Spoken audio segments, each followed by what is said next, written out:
Salut à tous et bienvenue sur Elric Studio Jeux de plateau. J'ai grand plaisir à vous retrouver aujourd'hui pour le jeu de Nigel Buckle et David Turczi, Imperium dans sa version légendée antique.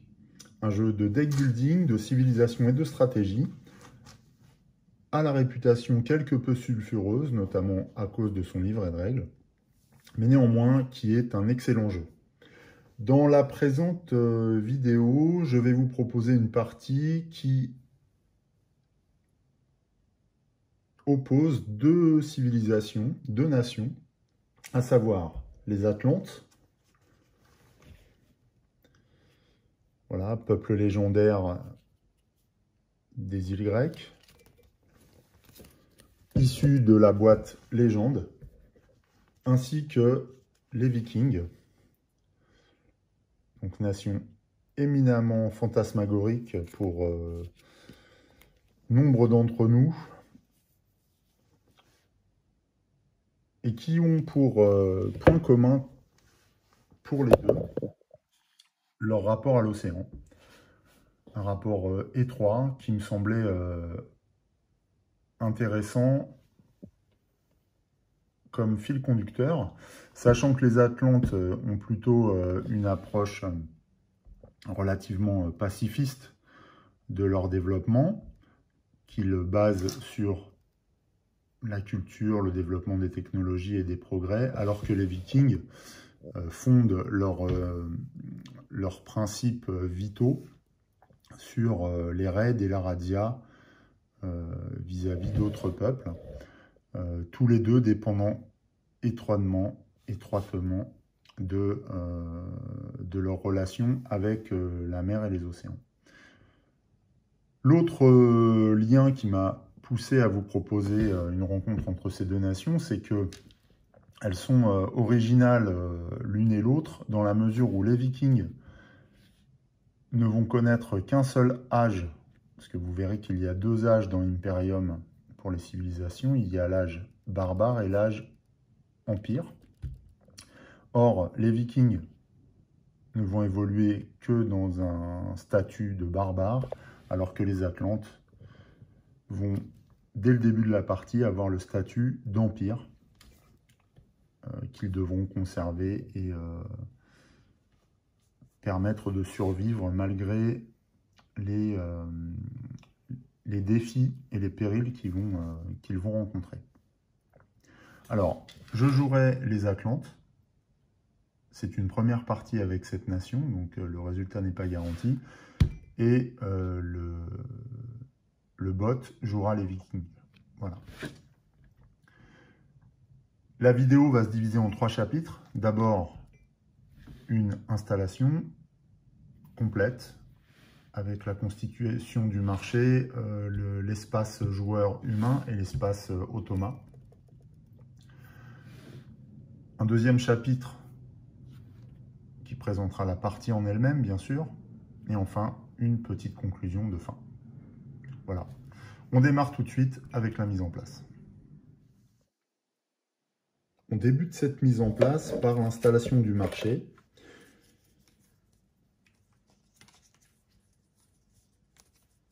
D'abord le plateau que l'on pose sur la table. Alors ce qui est appelé plateau dans les règles, c'est assez marrant, c'est ces 3 petites réglettes là qui présentent les différents tas de cartes qui vont former les pioches dans lesquelles on va pouvoir se servir lors des différents tours de jeu. Donc on dispose ces 3 réglettes les unes à côté des autres dans l'ordre suivant. Voilà. Et ces réglettes nous indiquent ici l'emplacement au-dessus de la pioche principale, l'emplacement des cartes civilisées avec ce symbole de tour, de colonne, pardon, l'emplacement de la pioche tradition avec ce symbole de feuille, l'emplacement de la pioche région, l'emplacement au-dessus ici de la pioche renommée. En dessous, on aura le tas de cartes instabilité et ici à droite, les cartes exilées. La particularité de la ligne du dessous, c'est que celle-ci va être constituée d'une rivière de cartes posées face visible, issue des différentes pioches, que l'on va voir tout de suite. Alors on va commencer par la droite, une fois n'est pas coutume, et vous allez vite comprendre pourquoi. Alors on va commencer par la droite, par mettre en place une carte un peu spéciale, qui s'appelle la carte Roi des Rois, et qui, lorsqu'on la pioche, ou lorsqu'on la consulte, déclenche une fin de partie. Il y a d'autres motifs de déclenchement de la fin de partie, mais celle-ci est l'une d'entre elles. Par-dessus, on va ajouter les cartes de gloire, les cartes renommées, voilà, avec ce petit signe de couronne de laurier. Donc des cartes renommées qui sont des cartes très précieuses dans le jeu, puisque celles-ci comportent un nombre de points de victoire beaucoup plus important que les cartes autres du jeu.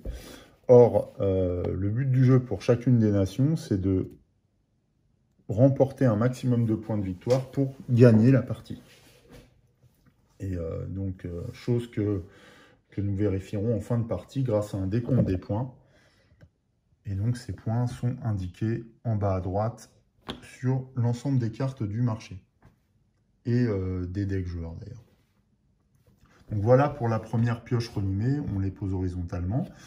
Là, il y a 8 cartes au début. On va en enlever 2 à 2 joueurs que l'on va remettre dans la boîte sans les consulter.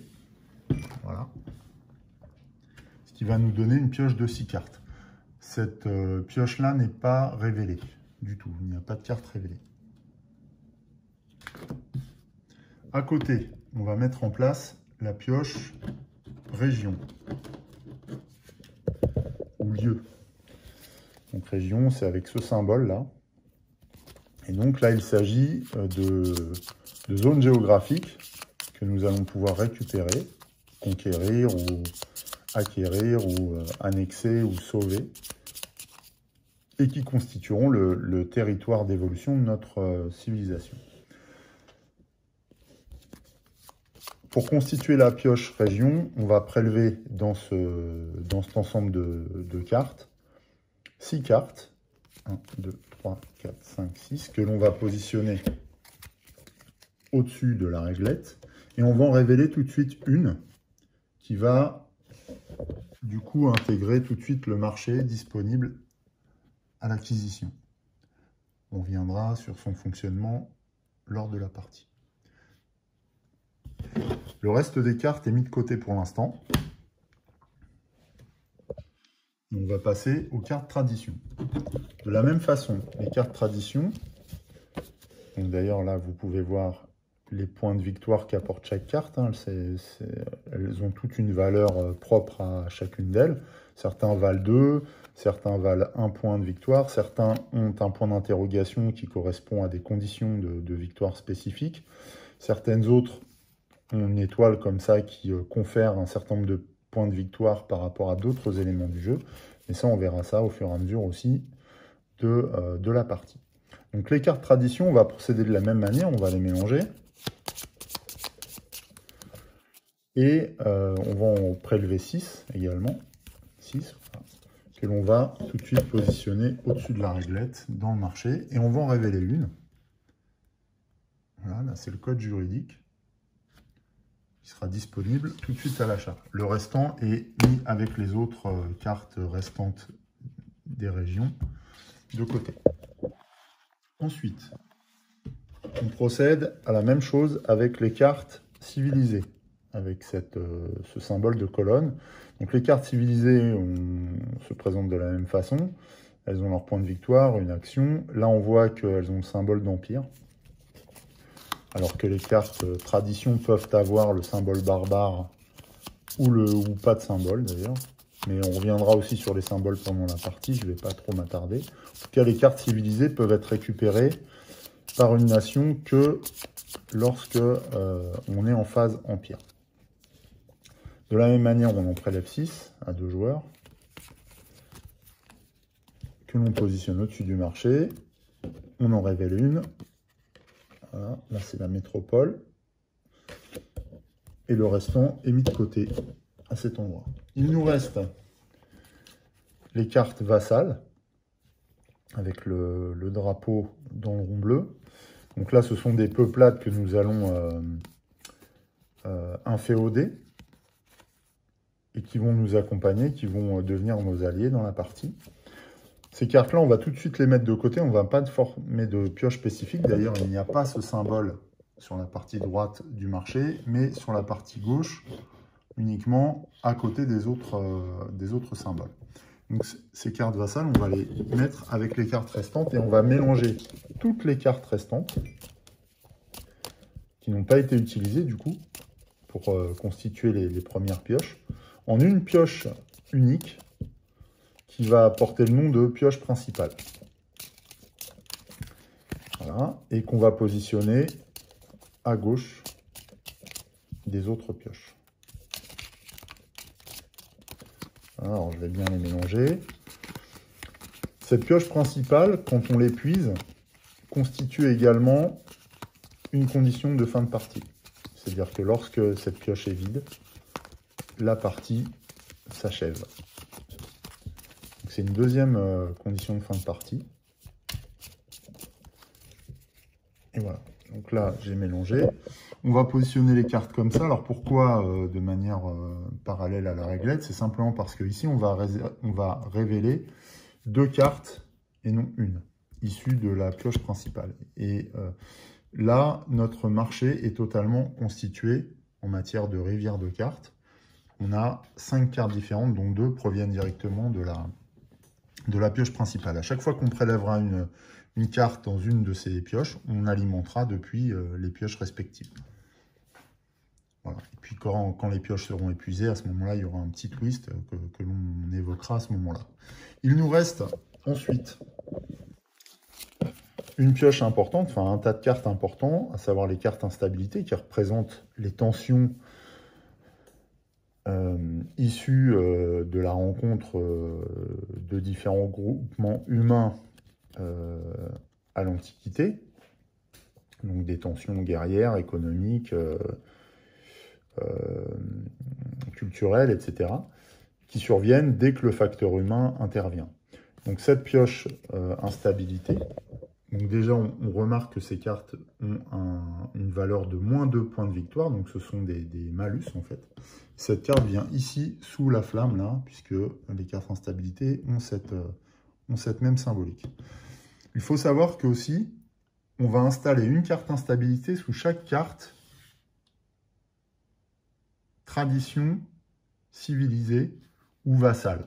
Jamais sous les cartes région. Pourquoi? Parce que les cartes région sont un facteur géographique dans le jeu, alors que tout le reste est un facteur humain. Donc là, on parle bien d'instabilité issue des tensions provoquées entre humains de différentes nations. Donc voilà, on va venir mettre des cartes instabilité en dessous, comme ça, de manière décalée, pour montrer que ces tensions existent lorsqu'on intègre un changement d'une nation vers une autre, d'un système humain vers un autre, d'une organisation humaine vers une autre. Ce qui signifie aussi que lorsqu'on va piocher une carte,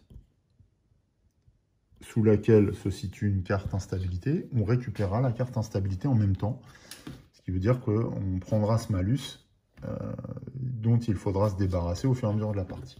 Les cartes en plus restent là, et sont en jeu à partir de là et pourront être récupérés par des effets de jeu. Alors ce qu'il faut savoir, c'est qu'on a une troisième condition de fin de partie qui se concrétise lorsque cette pioche d'instabilité est épuisée également. Mais c'est une condition de fin de partie différente des deux conditions préalables. Là, on parlait de fin de partie réelle. Là, on parlera d'un effondrement parce qu'il y aurait tant de tensions au sein de nos nations que les civilisations tendraient à s'écrouler. Or, en solo, le déclenchement d'un effondrement provoque la perte définitive et sans appel de la partie pour le joueur humain. Voilà, il n'y a même pas besoin de compter. Dès que là, cette pioche est épuisée, c'est une défaite totale pour nous. Voilà pour ce qui concerne le marché. Donc, ce jeu a souvent mauvaise presse en matière d'installation et de règles. On reviendra sur les règles plus tard, mais en matière d'installation du marché, qui est dit comme laborieuse. Moi, je trouve pas. Il suffit de savoir exactement ce qu'il y a à faire. C'est spécifié dans les règles du jeu. Il suffit de suivre et on voit qu'au bout de 2 fois, on a intégré et qu'il n'y a plus de problème. On va simplement compléter cette installation en ajoutant un jeton progrès sur chaque carte civilisée. Ça, c'est également prévu dans la règle. Et c'est souvent ce qu'on peut oublier, hein, parce que c'est une petite règle. Voilà, sur chaque carte civilisée, on va mettre un jeton progrès. On verra l'intérêt de le faire durant la partie également. Parce que je vous expliquerai les règles en jouant, ce qui sera beaucoup plus digeste qu'une explication spécifique et dédiée à l'approche des règles. Voilà, je pense que je n'ai rien oublié pour le marché. Il est totalement prêt. Ce marché sera utilisé par le joueur humain comme par l'automa. On verra. Alors justement, on va maintenant passer à l'installation de l'automa. Donc on y va.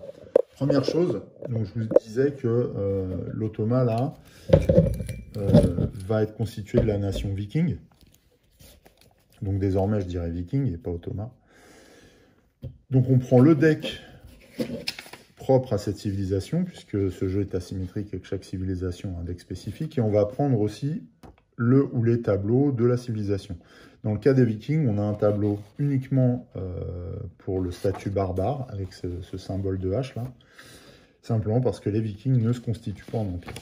C'est une spécificité, comme je l'indiquais précédemment. Comment on construit le deck Viking? Eh bien, on prend leur carte puissance, c'est celle avec ce symbole-là, que l'on va poser ici. Cette carte va nous permettre d'archiver sous elle des cartes au fur et à mesure de la partie, et ces cartes-là ne seront plus en jeu, seront dites archivées dans l'histoire, et vont constituer le capital de points de victoire, notamment, enfin une partie du capital des points de victoire remportés par l'automa, pour le coup. Donc, la carte puissance, on va la positionner ici. Donc, je vais mettre l'automa, enfin les Vikings à droite. Voilà. À côté de la carte puissance, on va mettre une carte statut, voilà, qui présente d'un côté la phase barbare et de l'autre côté la phase empire. Pour les Vikings, on va rester sur la phase barbare. C'est une spécificité de cette civilisation. Voilà. Ensuite, à côté de ça, poser la caméra là. À côté de ça, on va également positionner la pioche dynastie de cette civilisation.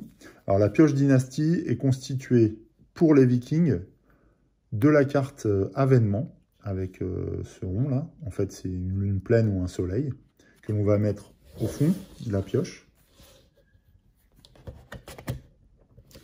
Et toutes les cartes avec le croissant de lune. Ok? Toutes les cartes avec le croissant de lune qu'on va préalablement mélanger. Oui. Alors, encore une fois, attention, les Vikings fonctionnant de manière un petit peu particulière, la pioche dynastie est très différente, enfin, a des points singuliers qui ne se retrouvent pas dans les autres pioches dynastie des autres nations. Là, en l'occurrence, Harald Hardrada est la dernière pioche, donc cette carte avènement est la dernière pioche, et lorsqu'on va la révéler, ça va constituer aussi une condition de fin de partie. Donc, c'est spécifique aux Vikings. Donc, voilà pour la pioche dynastie des Vikings. On a également dans le deck de la nation Viking des cartes avec ces flèches-là, qui sont des cartes instabilité, mais qui sont utilisables à 4 ou 3 joueurs et plus. Donc on va les retirer. On ne les utilise pas à 2 joueurs. Enfin, il va nous rester des cartes sans symbole, mais avec la couleur de la nation. On va la mélanger. Et elles vont constituer le deck de la civ. Donc la civilisation, c'est civilisation interactive virtuelle. Voilà, donc c'est le nom donné à l'automa dans ce jeu. Et donc cette pioche-là, cette pioche de la civ, va être la première qu'on va utiliser. Voilà. Le secteur de l'automa est en place, mais il reste encore une chose à faire. Il s'agit d'installer des petits jetons comme ça ici, sous les différentes cartes du marché à l'achat. Donc on a 5 jetons. Alors on a 5 jetons, on peut en avoir jusqu'à 6, mais nous on va jouer en mode Imperator, pardon. Imperator étant le niveau normal, on va dire, du jeu. Enfin, il y a 5 niveaux, donc c'est le 3e. Donc en niveau Imperator, l'action, les Vikings vont pouvoir réaliser entre 4 et 5 actions. Et en fait, chacun de ces slots correspond à une action réalisable par l'IA. Comment ils vont réaliser une action? Eh bien, lors de cette phase de préparation, on va prendre la pioche Civ et on va prélever des cartes que l'on va mettre sous chaque numéro. Voilà, comme ça.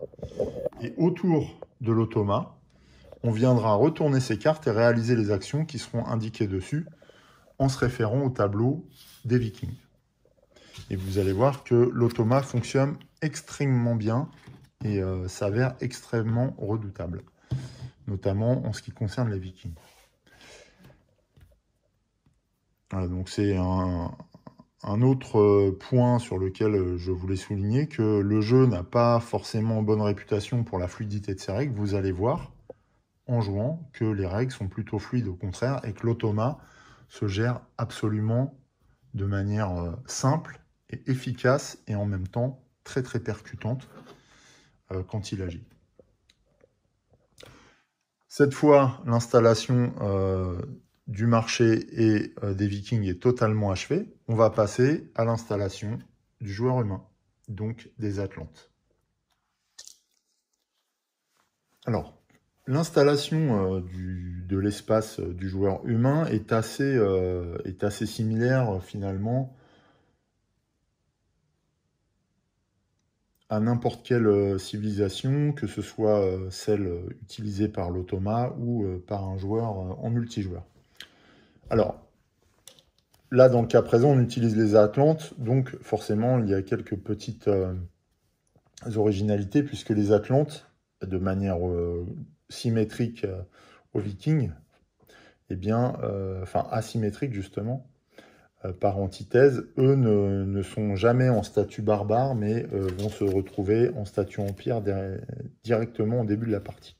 Donc justement, on va positionner la carte statut côté empire, et on va installer le deck des Atlantes en conséquence. Alors de la même façon que pour les Vikings, on a une carte puissance qu'on va mettre sur sa face A, simplement parce que la face B propose un pouvoir différent de la face A, un pouvoir de civilisation différent utilisé lorsqu'on débute avec Imperium, en fait, hein, lors des premières parties. Bon, ayant fait quelques parties précédemment, même si j'ai jamais joué les Atlantes, je vais utiliser la face A. Voilà. Ensuite, on a des cartes des cartes de développement, voilà, avec cette symbolique là, donc une petite étoile, et qui comporte de manière différente par rapport aux cartes barbares, un coût de développement qu'il faudra payer pour pouvoir avoir le droit de les piocher. Ces cartes de développement, on va les mettre dans un tas de cartes, dans un deck spécifique,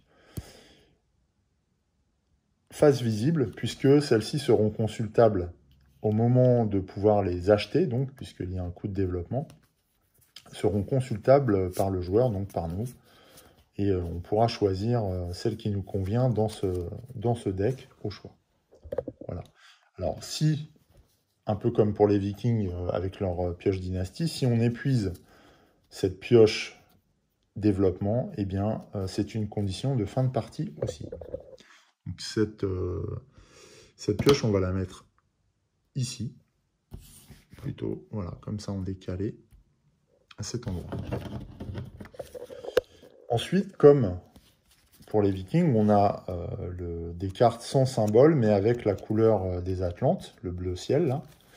Et donc, on va mélanger les cartes restantes, qui vont constituer la pioche joueur, donc la pioche des Atlantes, qui va nous servir dès le démarrage.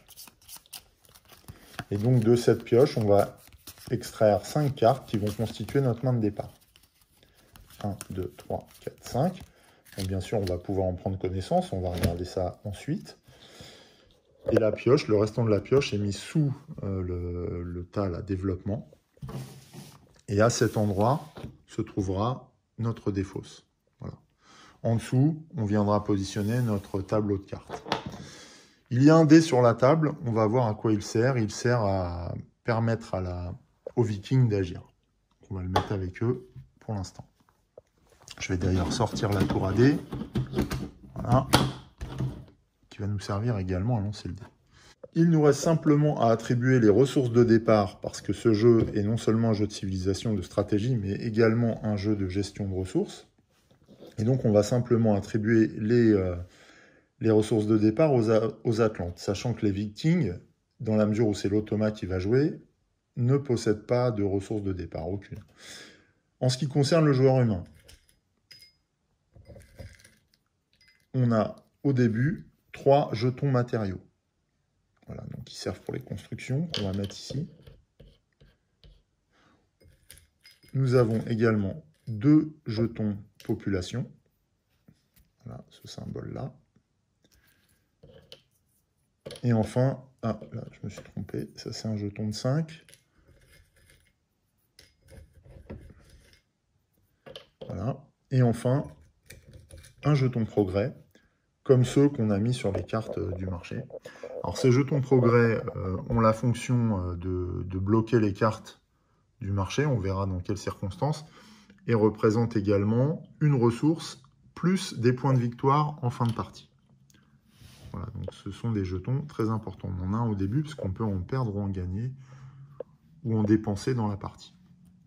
Voilà, là l'installation du joueur est totalement terminée. On voit que, encore une fois, quand on a pris connaissance des règles, qu'on les a assimilées, l'installation du joueur est rapide et simple. On a les bols avec les différentes ressources, hein, donc progrès, population et matériaux. Et on est totalement prêt à démarrer la partie. Ah si, j'ai oublié quelque chose. Il nous reste quelques jetons spécifiques dédiés aux joueurs humains. Alors voilà, on a 3 jetons action qu'on va placer sur la carte statut des Atlantes et 5 jetons comme ceci, marron avec une croix, épuisement, qu'on va également placer sur la carte statut du joueur humain. Ces jetons, les jetons action et les jetons épuisement, serviront à activer des cartes au moment de notre tour de jeu. Voilà, et cette fois, on est totalement prêt. Donc vous voyez qu'il n'y a pas non plus quelque chose, on reste sur un jeu de deck building, donc il n'y a que des cartes et l'installation est assez simple.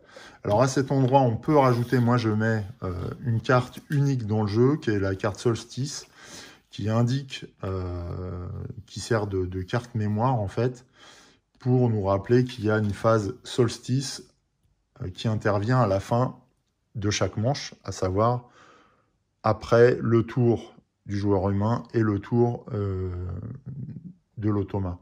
Donc c'est pour pas oublier que je positionne cette carte ici. On peut la mettre ici, on peut faire comme on veut. Mais en tout cas, cette carte sert d'aide-mémoire. Voilà. Là, on est totalement prêt à démarrer la partie. Donc, on y va. Eh bien, on démarre la première manche. Voilà, donc je vais mettre un D20 pour indiquer la manche pour pouvoir suivre au niveau de la vidéo. Voilà. Le D20 n'aura pas d'autre utilité. Alors, comment se déroule une manche et un tour de jeu? Eh bien, que ce soit pour le joueur humain ou pour les joueurs en multijoueur, un tour est formé de deux grandes parties. D'abord, on va passer un ordre. Et on a le choix, pour passer un ordre, entre trois ordres différents. On peut activer des cartes, innover ou pacifier. Ça, c'est la première partie. La deuxième partie sera la phase nettoyage ou entretien, voilà, qui permet de réinitialiser son espace de jeu pour la manche suivante. Alors, en quoi consiste l'ordre activé? Eh bien, activer consiste à effectuer jusqu'à 3 actions et utiliser jusqu'à 5 effets épuisables. Sous-entendu, 3 actions de cartes de notre main de cartes, ou des cartes que l'on va piocher, et des effets épuisables également provenant de nos cartes piochées ou en main. L'ordre innover nous permet de défausser toutes les cartes de notre main pour innover en tradition, civilisée, région ou vassale. Ça veut dire que innover nous permet d'aller chercher une carte ici, mais quand on innove, on prend la carte qui est sur le dessus, mais pas la carte qui est éventuellement sous, la carte instabilité qui est éventuellement sous la carte que l'on souhaite acquérir. Ça, c'est la particularité d'innover. Mais du coup, on ne peut faire qu'une action et qu'une action innovée pendant le tour. On ne peut rien faire d'autre. On peut également pacifier. Ça, c'est le dernier ordre. Pacifier consiste à rejeter toutes les cartes instabilité qu'on aurait en main, sans pouvoir faire autre chose non plus. C'est-à-dire qu'une fois qu'on s'est défaussé toutes les cartes qu'on a en main, alors des cartes instabilité qu'on a en main, eh bien, on doit procéder à la phase de nettoyage. Voilà, donc 3 ordres différents qu'il faut utiliser à bon escient. Maintenant, concrètement, comment se déroule un tour de jeu pour les Atlantes, sachant que c'est moi qui joue les Atlantes. Donc on a notre main de cartes, et c'est à partir de cette main de cartes qu'on va essayer de faire des actions. Alors on prend connaissance de nos cartes. Là, on a les Champs-Élysées, qui sont une région que l'on peut jouer lorsqu'on est au statut Empire. On est bien au statut Empire, on le voit ici sur la carte statut. Là, par exemple, les Vikings ne pourraient pas jouer tout de suite cette carte, puisqu'ils sont au statut barbare, de barbare. Donc nous, on peut jouer cette carte-là, par exemple. Si on joue cette carte, c'est une carte à effet permanent, donc avec le petit symbole infini. Donc on va venir la poser dans notre tableau, ici. On va l'activer, d'où l'ordre activé, hein. Donc on lance un ordre activé. On va l'activer avec ce jeton d'action. Et on va devoir réaliser l'ensemble des effets qu'elle indique. Exiler une carte du marché, vous pouvez réserver une carte. Alors exiler une carte du marché, ça veut dire qu'on va choisir une carte qui ne comporte pas de pions sur elle, quelle que soit la nature des pions. Les autres sont protégés par les jetons progrès. Et on peut décider de sortir du jeu, d'exiler une des cartes du marché. Alors par exemple, voilà, moi j'aurais envie d'exiler diplomate, là, dans le cas présent. Donc c'est ce qu'on va faire, on va retirer diplomate. Alors on n'exile jamais les cartes instabilité. En revanche, j'exile diplomate et je remets la carte instabilité dans la défausse. À partir du moment qu'il n'y a plus de carte ici, on réalimente automatiquement à partir de la pioche qui est immédiatement au-dessus de la carte. Donc là, il s'agit de la pioche principale. Et on tire une nouvelle carte tradition, espionnage. Donc un facteur humain, une activité humaine. Donc on remet une carte instabilité en dessous. Voilà pour notre première action. Alors je vais faire des actions comme ça. Je ne suis pas sûr que ce soit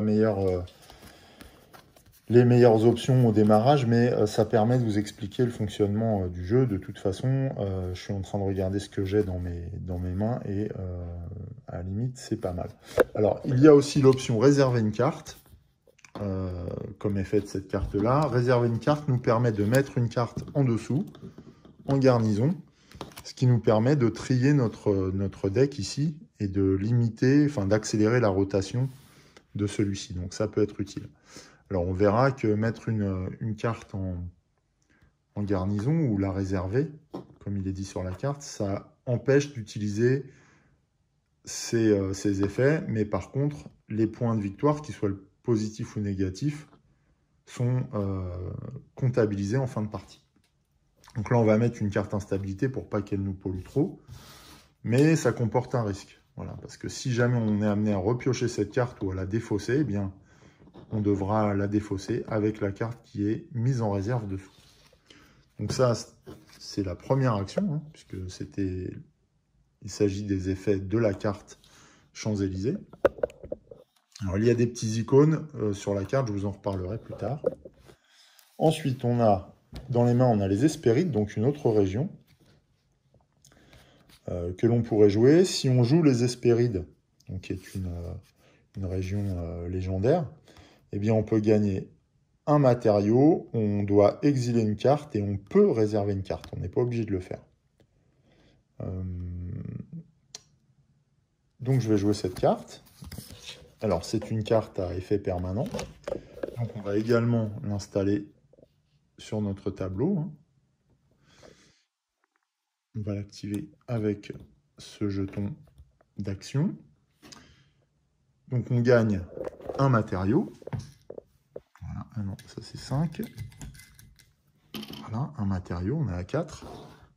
On doit exiler une carte, c'est pas une option. On est obligé d'accomplir toutes les actions de la carte. Donc, on doit de nouveau exiler une carte. Alors, moi, je vais exiler quoi? Espionnage, oui. Alors, je vais exiler espionnage, je vais vous dire pourquoi. Parce que simplement, c'est une attaque. Et dans le cas où les Vikings récupéreraient cette carte, et bien derrière, on s'exposerait à une menace supplémentaire. Donc, je vais exiler cette carte. En plus, les Vikings adorent les cartes tradition. C'est comme ça qu'ils se renforcent. Cette carte vaut 1 point de victoire par ailleurs. Donc, on l'exile pour éviter que les Vikings s'en emparent. On défausse la carte instabilité et on pioche une nouvelle carte. Alors là, c'est Kanat, une carte à effet permanent qui a un effet épuisé sur lequel on reviendra. Donc là, quand on utilise un effet épuisé en tant que joueur humain, on utilise ses jetons. On verra que l'automa utilise les effets un peu différemment. En l'occurrence, là, il s'agit d'une carte tradition. Donc on va remettre une instabilité dessous, puisqu'il s'agit d'infrastructures créées par les humains, liées à la gestion de l'eau. Donc voilà, c'est vraiment un facteur humain, encore une fois. Alors pourquoi je vous parle de facteur humain, de facteur géographique? Parce que on met une instabilité pour le facteur humain, c'est un moyen de s'en souvenir. Sinon, on hésite parfois à quel moment on doit mettre les instabilités. Mais en termes de règles, c'est assez simple en fait. Voilà, on a fait 2 actions, il nous reste un jeton. Action, donc on peut encore faire une action. Alors, en main, il nous reste 2 submersions. Alors, ce sont des cartes un peu particulières des Atlantes, puisqu'elles nous permettent d'engloutir cette submersion et une région en jeu pour acquérir une carte de type tradition, civilisée, région ou vassal. Alors ça, c'est bien. Le problème, c'est que engloutir est un mot clé dans le jeu spécifique aux Atlantes.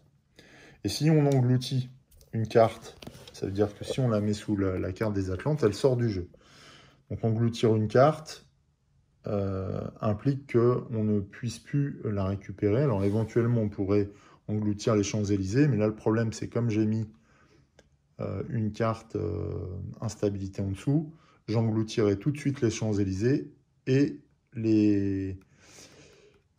la carte instabilité, ce qui fait que j'aurai des points négatifs dès le début de la partie, ce qui m'embête. Donc je ne vais pas jouer une submersion tout de suite. Donc je ne vais pas pour l'instant utiliser mon 3e point d'action. C'est un petit peu dommage, mais vu le tirage que j'ai au début, je préfère faire comme ça. Alors,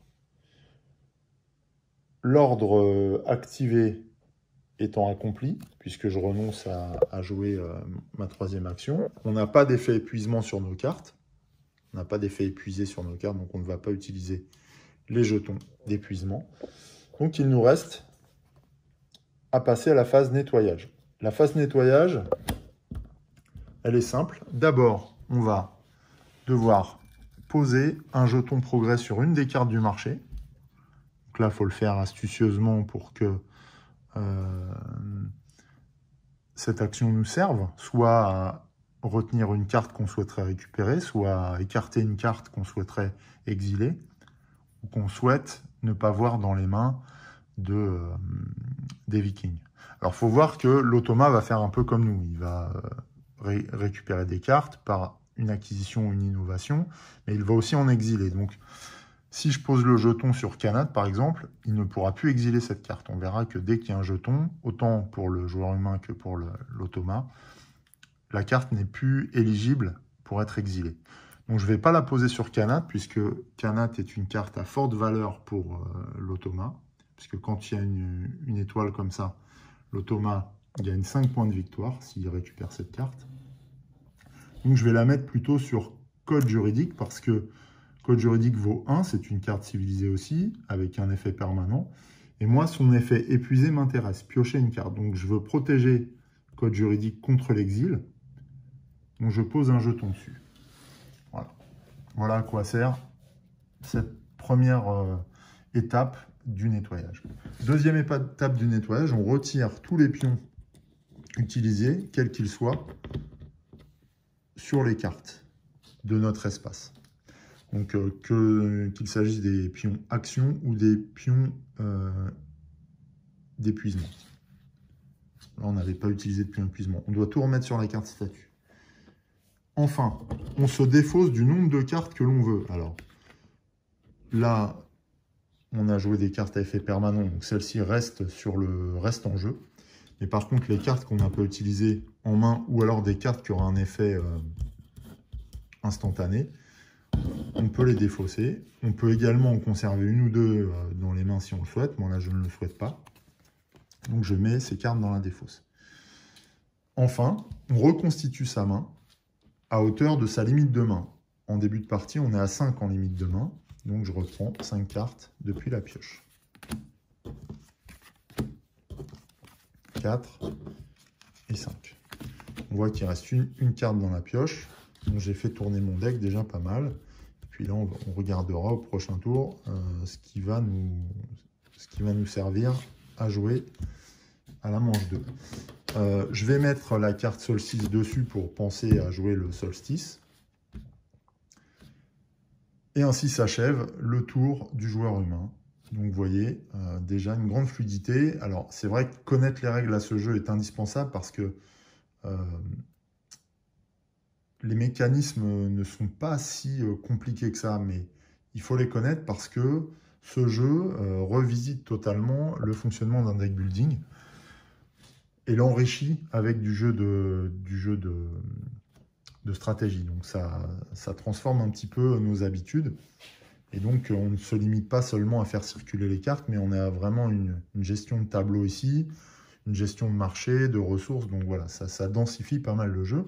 Et vous voyez que le tour, s'il n'est pas lourd, s'il n'est pas difficile à mettre en œuvre, il nécessite un petit peu de réflexion et là d'explication pour un premier tour de jeu, bien sûr. C'est pour ça que c'est un petit peu long. Mais sinon, vous verrez que c'est assez fluide.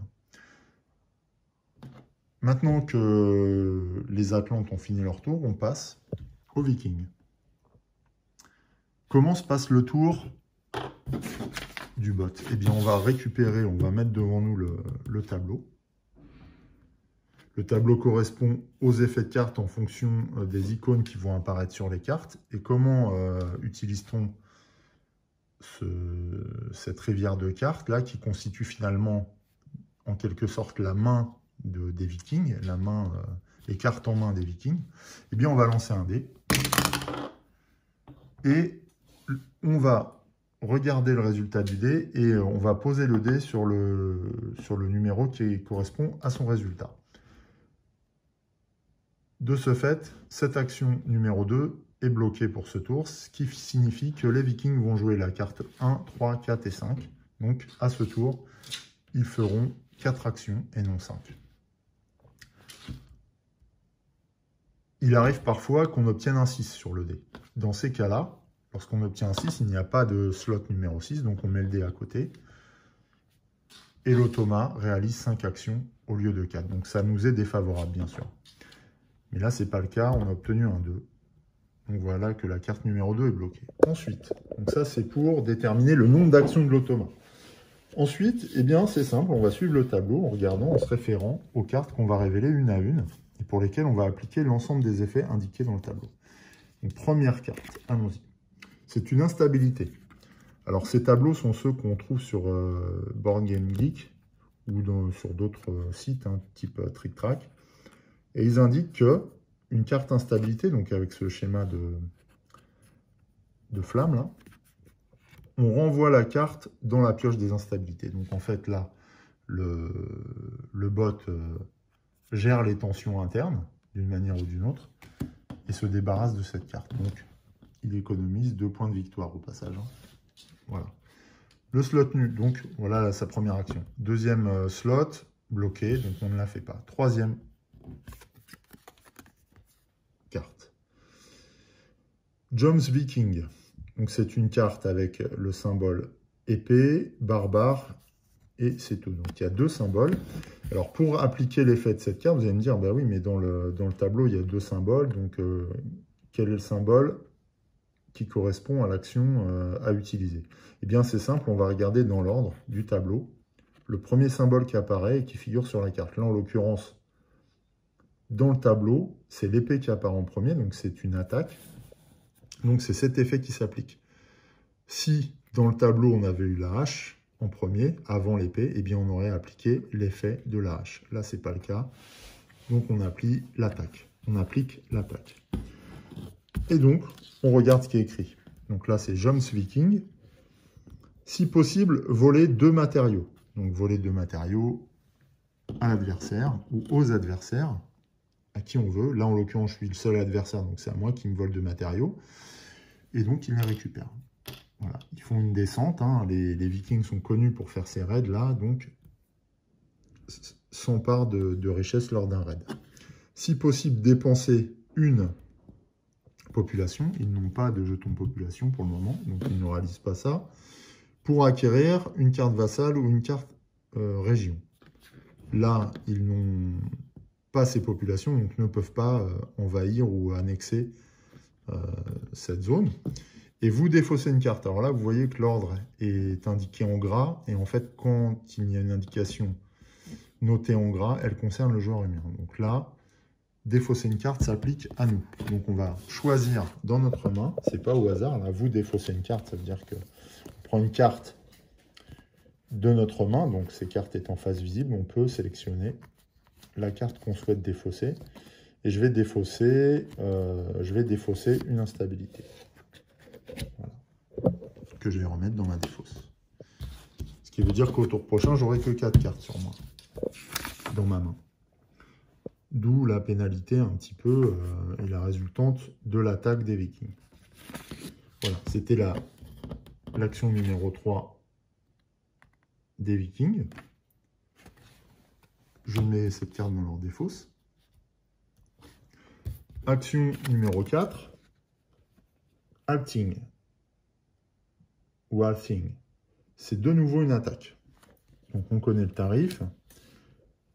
Si possible, voler 2 matériaux. J'en ai encore 2, donc ils font un nouveau raid. Ils récupèrent mes matériaux. Si possible, dépenser une population. Ils n'ont toujours pas de population. Pour acquérir nanana, donc là, ça ne s'applique pas. En revanche, le dernier effet s'applique. Vous défaussez une carte, donc je vais devoir me débarrasser de nouveau d'une carte. Je vais me débarrasser de submersion. Pour l'instant. Voilà, donc là, j'ai plus que 3 cartes en main pour mon prochain tour. Voilà. Ensuite, on passe à la dernière carte. Et cette fois, il s'agit d'une carte région, la Scandinavie. Et on voit que celle-ci a comme symbole un symbole infini et une hache et forcément le symbole de région. Donc on regarde dans l'ordre de la carte lequel est le premier. Donc ce n'est pas le symbole infini. Le premier qu'on rencontre, c'est le symbole région. Donc c'est cet effet qui s'applique. Voilà. Puisque H et infini étant les symboles qui apparaissent après. Donc on applique l'effet à côté du symbole région. Si possible, dépenser 3 matériaux pour acquérir une carte civilisée. Donc là, les Vikings, avec tout ce qu'ils nous ont volé, ils ont bien suffisamment de richesses qu'ils vont dépenser. Et ils vont les réinvestir pour, c'est pas civilisé d'ailleurs, c'est tradition, ici, donc pour développer leur culture. Voilà. Donc on défausse les cartes, et là, l'IA va se retrouver à choisir une carte. Alors comment il choisit? Eh bien c'est simple, l'IA va vers la carte qui lui rapporte le plus de points de victoire. Pour ça, on va comparer la valeur brute de toutes les cartes en présence.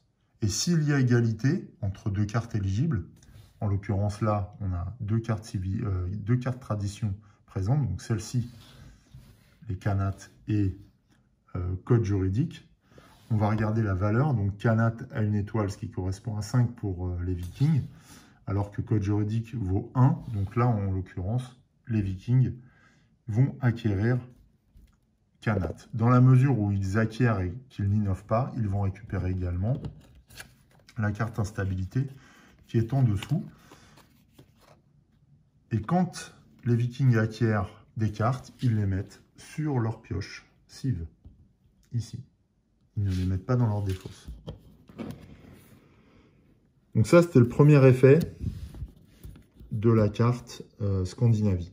Donc, si possible, dépenser 3, c'est fait pour acquérir. Ensuite, jouer cette carte. Et oui, là, comme nous, les Vikings vont développer leur territoire. Donc là, ils commencent par la Scandinavie.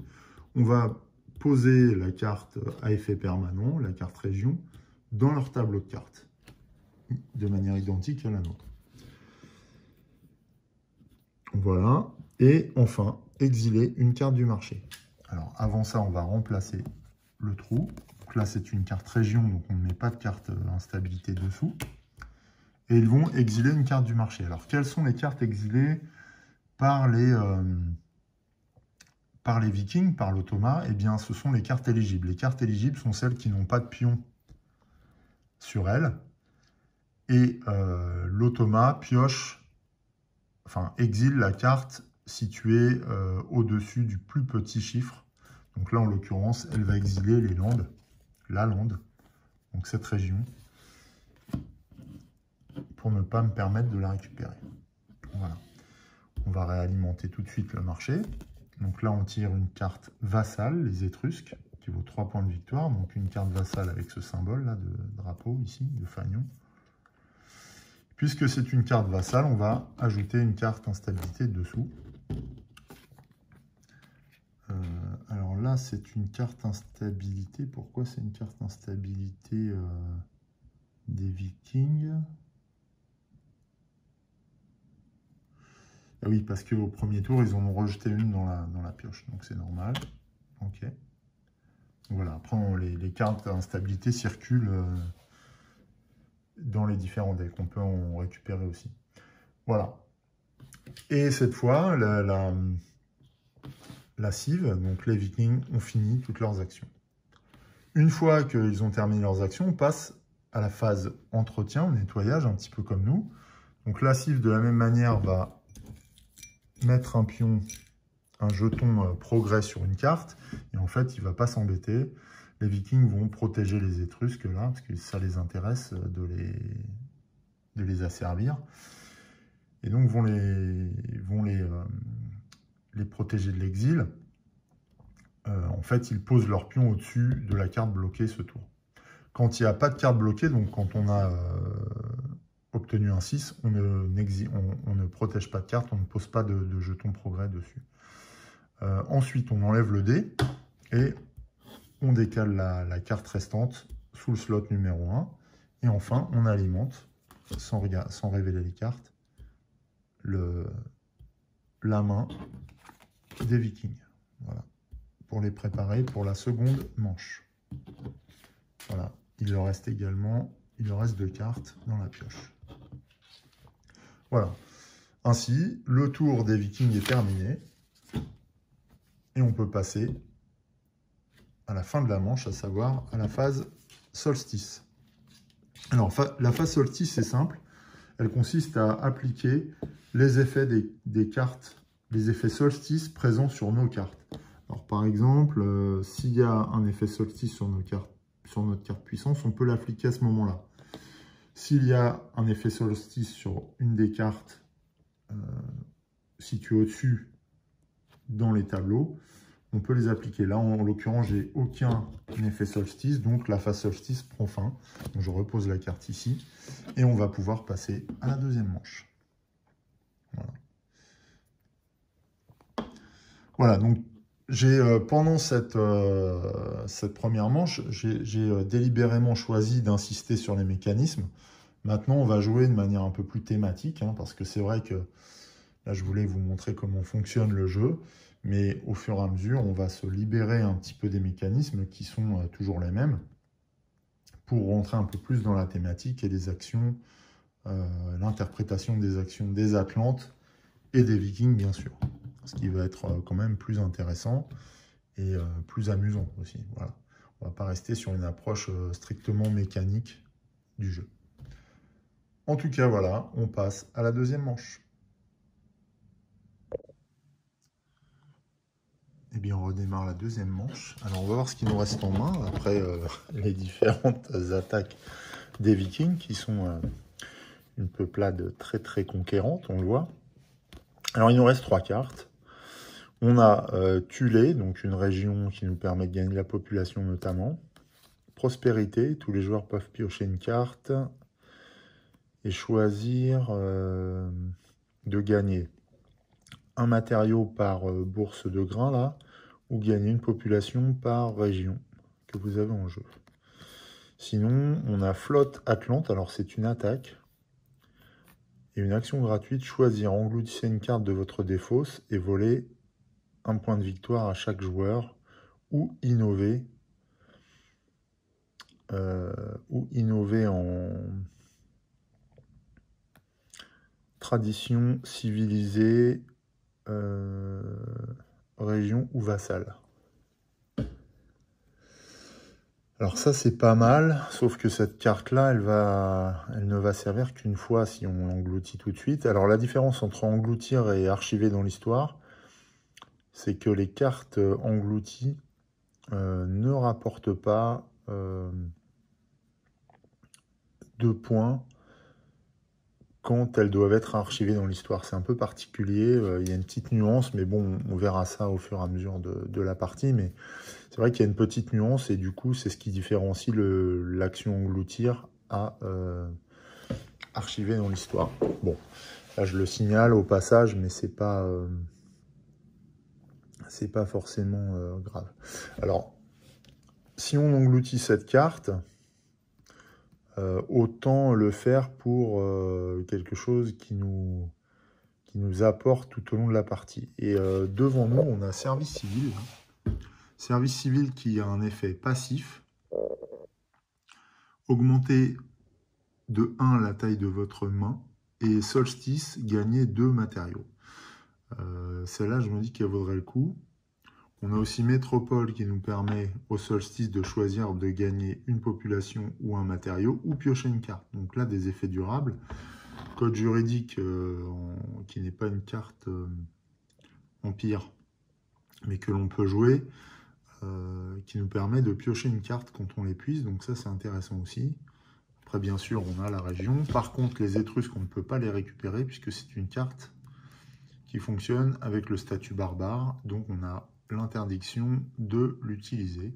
Alors on pourrait la récupérer pour l'archiver, enfin l'engloutir et récupérer ses points, mais on ne pourrait pas l'utiliser en tant qu'effet, qu'action en tout cas. Bon voilà. Donc moi je crois que je vais utiliser la flotte Atlante pour acquérir le service civil. C'est-à-dire que les Atlantes vont inventer la conscription de manière qui va devenir une habitude et va nous permettre de consolider nos bases. Par ailleurs, c'est 2 points d'histoire. Alors, quand on utilise la flotte Atlante, on innove, ce qui veut dire qu'on ne récupère pas en plus la carte instabilité, donc c'est intéressant. Alors, en tant que première action, je vais faire ça, à moins que avant, je vais utiliser Prospérité, qui permet à tous les joueurs de piocher une carte. Alors, les effets ne s'appliquent pas pour les Vikings. Donc nous, si on joue ça, on va pouvoir piocher une carte et gagner des matériaux de la population. On va plutôt gagner, je pense... Alors là, si on joue ça, on gagne. Si on choisit de gagner des matériaux, on gagne 3 et on gagnera 2 populations. Donc je pense qu'on va gagner... On va jouer Prospérité pour gagner 2 matériaux, c'est-à-dire que la prospérité envahit les Hespérides et les Champs-Élysées, et donc qui produisent des richesses, donc des matériaux. J'ai oublié du coup de piocher une carte. Voilà, alors c'est une instabilité, c'est pas trop grave. Voilà pour l'action Prospérité. Ensuite, ah oui, j'aurais pu jouer Tulé avant.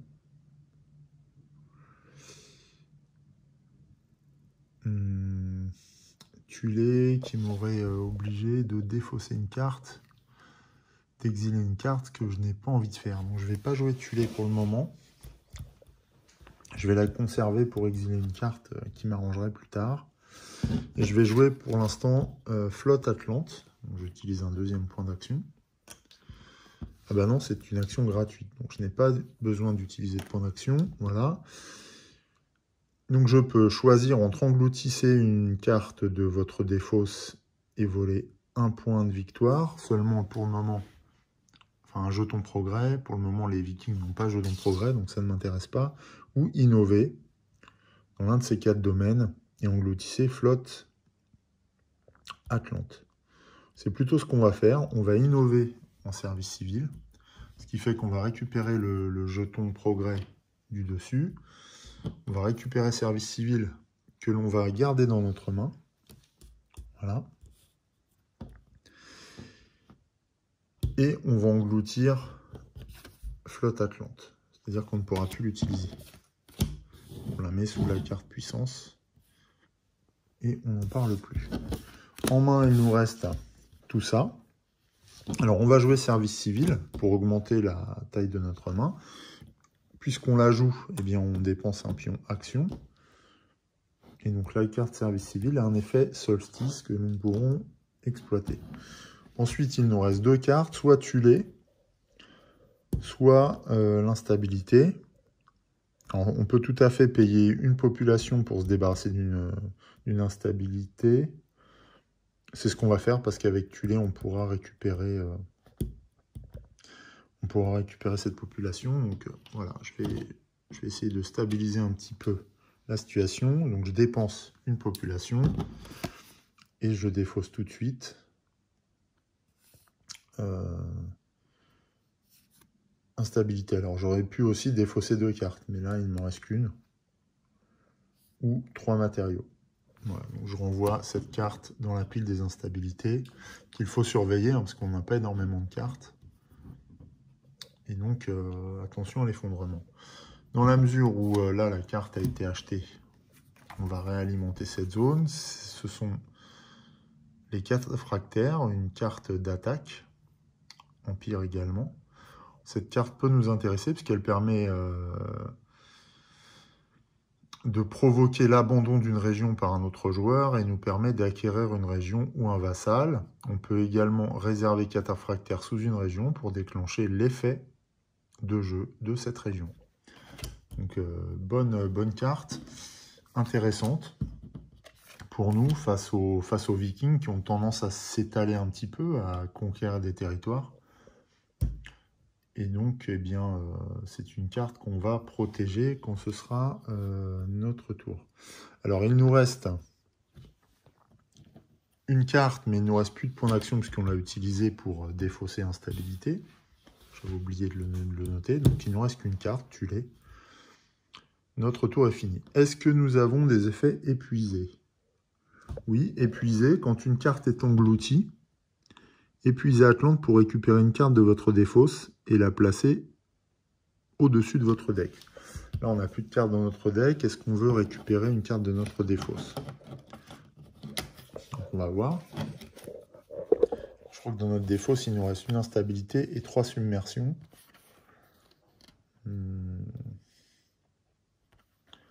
Engloutissez cette submersion et une région pour acquérir. Ouais, ça peut être pas mal. Donc on va récupérer submersion. Voilà, c'est simplement pour que ça vous montre. On la récupère. Du coup, on épuise Atlante. On épuise la carte puissance pour son effet épuisé. Voilà. Et ainsi, on choisit en fait ce qu'on récupère. On n'a plus de jetons d'action disponibles. Les effets épuisés, on n'en a pas d'autres disponibles non plus. Donc, on peut passer à la phase nettoyage. Alors, on va protéger les cataphractaires, parce que cette carte nous intéresse, on la bloque. Ce qui fait que potentiellement, ce sont les montagnes qui pourront être exilées. Ensuite, on replace tous les jetons action et épuisés sur la carte statut. Voilà. Et on défausse les cartes utilisées ainsi que les cartes qui sont dans notre main. Est-ce que je défausse Tulé? Parce que là, il y en a une. Donc une. Donc je vais la récupérer déjà. C'est submersion.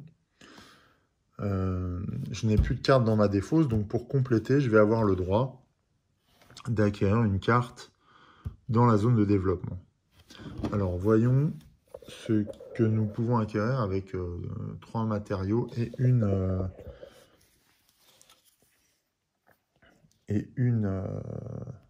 population et 2 points de progrès. Alors pour 2 points de progrès, on peut acquérir mythe et légende. Déjà ça c'est intéressant.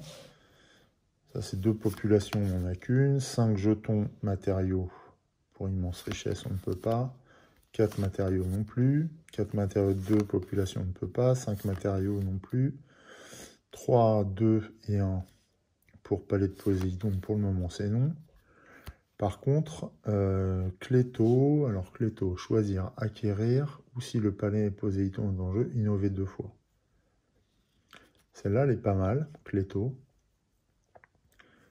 Elle rapporte 3 points de victoire, alors que celle-ci rapporte 2 points de victoire, mais attention, elle permet de récupérer des cartes très puissantes que sont les cartes renommées ici. Donc, ouais. Donc là, j'hésite. Alors, sachant que je préférais quand même dépenser mes matériaux parce que, eh bien, sinon les Vikings peuvent me les choper. Donc, je vais sûrement acquérir Cléto. Qu'est-ce qu'on a d'autre? 1, 2, 1. Donc ça, c'est Douve et Rempart. On peut épuiser pour jouer une...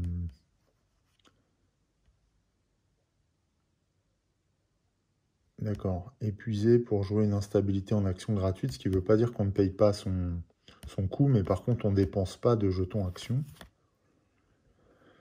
2 populations, on ne les a pas. Voilà, en gros, on a le choix entre 3 cartes. Alors, les douves. Alors, c'est sûr que les Vikings vont essayer de nous envoyer des instabilités. Mais bon, je préférerais acquérir des... En fait, les deux se combinent, là, parce que acquérir, ça implique qu'on récupère des instabilités. Et Douve et Rempart nous permettent de gérer ces instabilités plus facilement, sans surcoût. Qu'est-ce qui est le mieux? On va acheter Cléto. Parce qu'on pourrait éventuellement acquérir derrière cataphractaire, code juridique, enfin, des outils qui peuvent nous servir ensuite pour la suite de notre développement d'empire. Donc on va prendre Cléto pour 3 jetons matériaux et 2 jetons progrès. Voilà. Comme on récupère cette carte, on la met dans notre défausse. Et à ce moment-là, on épuise la pioche de développement pour ce tour. Alors là, attention, hein, comme on a déjà remis les pions, on ne pourra pas utiliser la pioche développement au tour suivant. Du coup, ça c'est ma main actuelle que je dois compléter avec les cartes de la défausse que je vais remélanger et qui comprennent désormais la carte Cléto.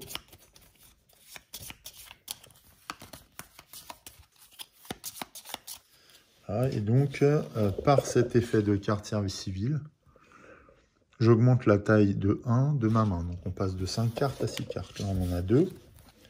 1, 2, 3, 4. Ce qui fait qu'il en reste une dans la défausse. On pioche 2 submersions, donc ce qui fait 3 submersions, Cléto et Prospérité de nouveau. Okay. Alors moi les cartes subversion, j'ai pas trop encore compris comment les utiliser, mais il va bien falloir qu'on aille récupérer des cartes régions pour pouvoir les engloutir. Parce qu'en fait, il faut qu'on lutte contre cet engloutissement des eaux là, contre ces submersions. Parce que c'est un peu la contrepartie du fait d'acquérir. Donc, à moins qu'on acquérisse des régions, quel cas engloutir une région est moins grave. Mais il faut pouvoir choisir des régions rentables. Ok. Donc là, c'est la fin de notre tour. Donc, on jouera la phase solstice après les Vikings. Que vont faire les Vikings sur cette deuxième manche?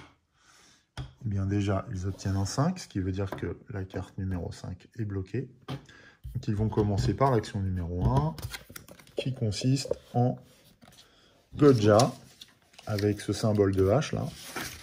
Donc là, on regarde directement. Si possible, dépenser 3 matériaux. Ce n'est pas possible pour l'IA, puisque elle n'en a qu'un. Les Vikings n'ont pas assez pillé, manifestement.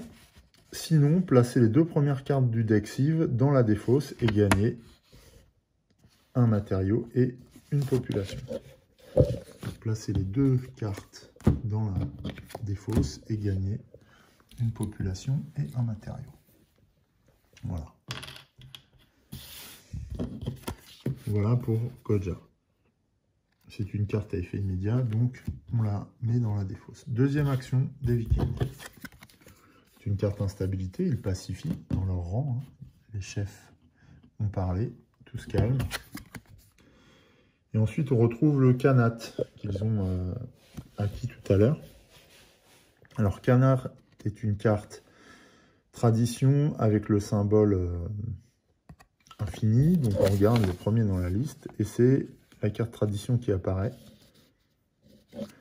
Alors, placer la première carte de la pioche dynastie dans la défausse. Donc, la pioche dynastie des Vikings est celle-ci. On la pioche face visible dans la défausse. Ok. Ensuite, si possible, mettez en jeu une région de la défausse. Alors, est-ce que c'est possible? Est-ce qu'il y a une région dans la défausse? Non. Non. On ne fait pas ça.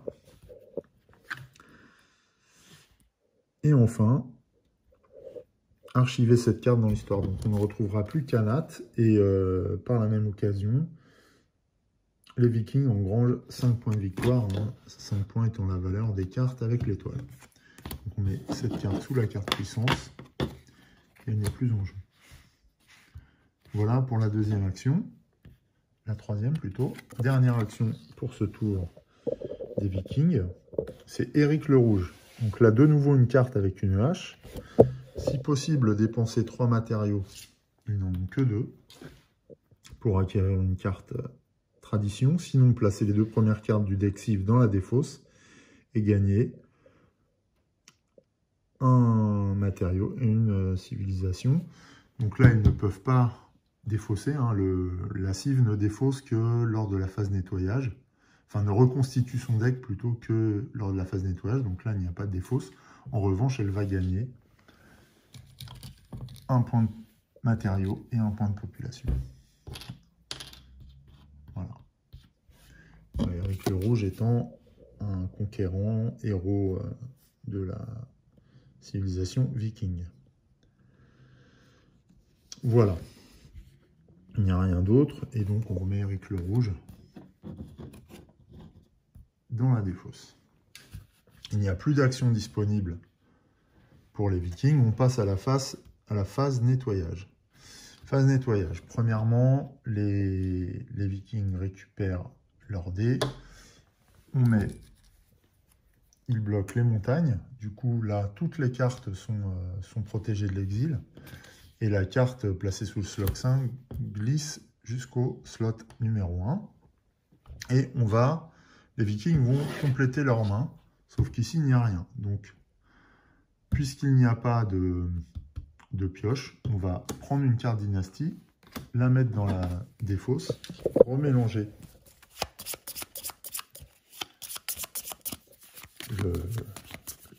le deck cive, reconstituer le deck cive, et reconstituer la pioche. Et du coup, on va pouvoir alimenter ensuite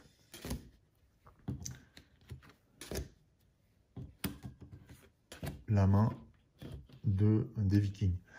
C'est comme ça que les vikings vont épuiser leur deck dynastie, faire avancer leur nation barbare, la développer et essayer de nous devancer en matière de développement, en étouffant notre développement en fait, et en prenant l'ascendant jusqu'à la victoire. Lorsque ce deck cive sera épuisé, à ce moment-là, la partie s'arrêterait.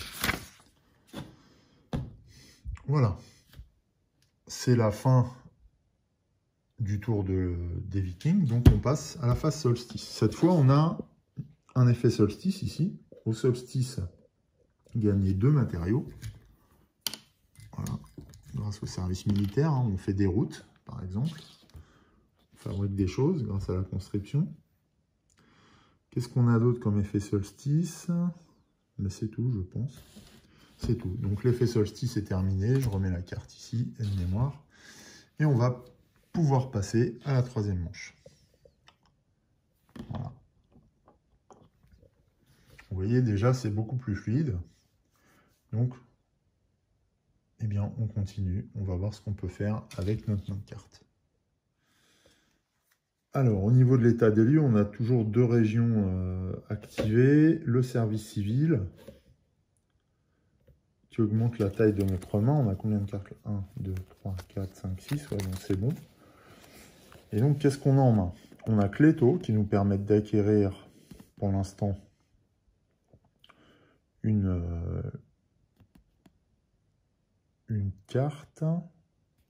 Par contre, si on innove 2 fois quand on aura construit le palais, on engloutira Cléto. Là, quand on acquiert, on ne l'engloutit pas. Ça, c'est pas mal.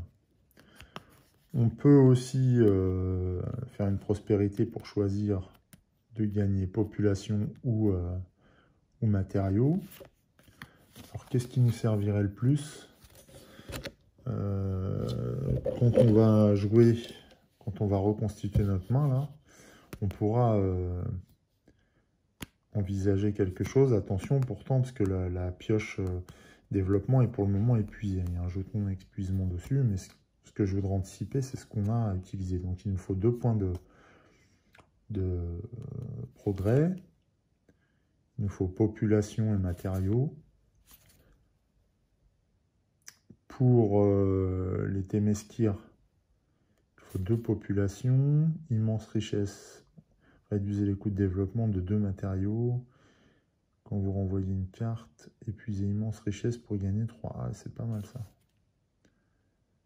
Développement, développer une carte ou acquérir civilisation avec 4 matériaux. J'aime bien cette carte-là. Donc, on va récupérer des matériaux. Voilà, je remets le jeton épuisé, parce qu'on ne va pas pouvoir le faire tout de suite. mais on va récupérer des matériaux. Donc, on joue prospérité. Voilà, on active. Tous les joueurs peuvent piocher une carte. C'est une instabilité. Choisir gagner un matériau par bourse. Alors, c'est vrai qu'on a Tulé, mais il n'y a pas de bourse, donc c'est pas grave de ne pas l'avoir joué. On va piocher, du coup, 1, 2, 3 matériaux. Avec nos 2 matériaux là, ça fait 5. On va prendre un jeton de 5.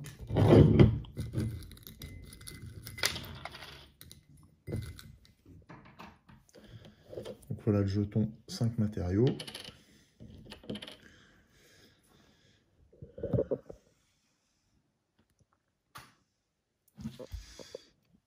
Ensuite, que pouvons-nous faire comme action? On va jouer Tulé en tant que région légendaire. Alors, je vais mettre service civil de l'autre côté.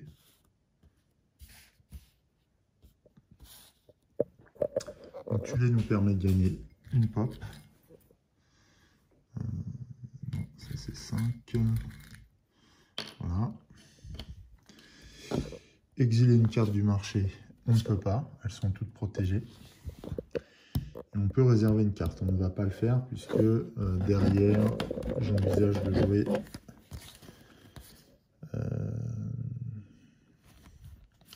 éventuellement une submersion pour m'en débarrasser et en même temps acquérir les cataphractaires. Alors, j'ai oublié de mettre le petit. Voilà, le petit jeton d'action. Il nous reste une action.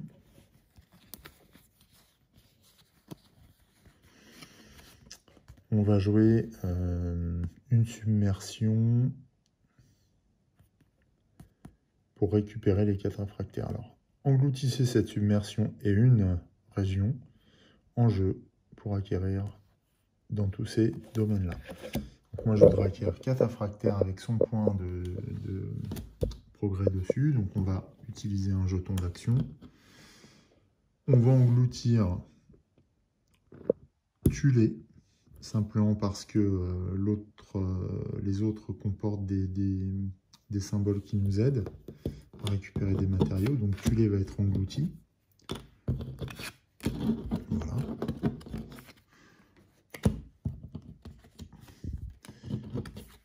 Et du coup, on peut acquérir cataphractaire. Donc, acquérir, du coup, nous oblige à récupérer une instabilité.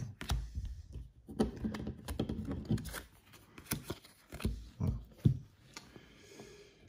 On a joué nos 3 actions. On récupère ce jeton de progrès également.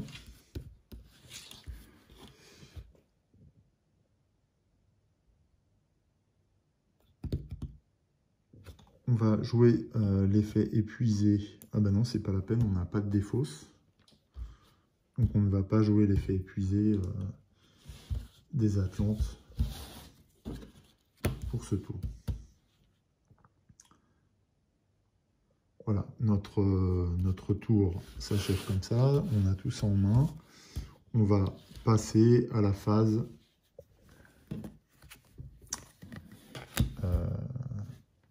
entretien. Donc là, on a mis haute terre. Haute terre, exiler une carte du marché. Vous pouvez réserver une carte. Sol 6, gagner 2 populations et défausser une carte. Ouais, donc celle-là, je vais la protéger pour pas qu'elle puisse être exilée parce qu'elle m'intéresse aussi. Voilà, pour compenser les régions qu'on engloutit au fur et à mesure. Donc voilà. Ok. On termine notre phase d'entretien en remettant l'ensemble des jetons actions sur notre carte. Cette fois, on peut libérer la pioche développement. On va défausser toutes les cartes qu'on souhaite. Alors, je vais défausser prospérité qu'on a joué, bien sûr. Cataphractaire, on va le garder. On va défausser une submersion. 2 instabilités. Ça, c'est sûr. Après, est-ce que... on va défausser l'autre submersion encore. On va garder Cléto. On n'a plus de cartes dans notre pioche, donc on est en droit de développer une nouvelle carte, puisque le jeton vient d'être retiré dans l'ordre de la phase, comme indiqué ici dans le résumé. Hein, phase nettoyage, ajouter un jeton progrès, retirer tous les jetons, défausser n'importe quel nombre de cartes et piocher. Donc là, on peut tout à fait, puisqu'on est dans la phase de pioche, récupérer une carte dans la pioche développement. Alors celle-ci, il nous faut deux jetons programme, on n'en a qu'un. Douve et rempart, épuisé. Donc celle-ci, on pourrait potentiellement la récupérer. Coût de développement 2, vous pouvez réserver. Donc c'est la montagne d'Atlantis. Coût de développement 2, gagner un jeton progrès. Okay. On a Témiskir pour 2 jetons de population. Et on a passif, réduisez les coûts de développement de 2 matériaux. Épuisez, quand vous renvoyez une instabilité, épuisez immense richesse pour gagner 3 matériaux. Et il faut payer 5 matériaux pour la développer, c'est ce qu'on va faire. Elle rapporte qu'un point de victoire, cela dit. Est-ce qu'il y a mieux? Oui, pour 4 matériaux et 2 populations, on peut développer expansion d'Atlantis. Tous les autres joueurs rappellent une région, innover en région ou en vassal, coût de développement, 4 matériaux, 2 populations. Et elle rapporte 4 points de victoire. Donc on va développer expansion d'Atlantis, c'est une carte d'attaque. Donc on ne va pas s'en priver, on épuise, donc on garde expansion d'Atlantis. On va épuiser la pioche développement. Expansion d'Atlantis, on la met dans notre défausse. On paye le coût, alors c'est 4 jetons matériaux. C'est toujours ça que les... On en reprend un, c'est toujours ça que les Vikings n'auront pas. Et 2 jetons population. Voilà. Ça, c'est une bonne opération parce qu'on a réinvesti avant de se faire voler éventuellement. Ok.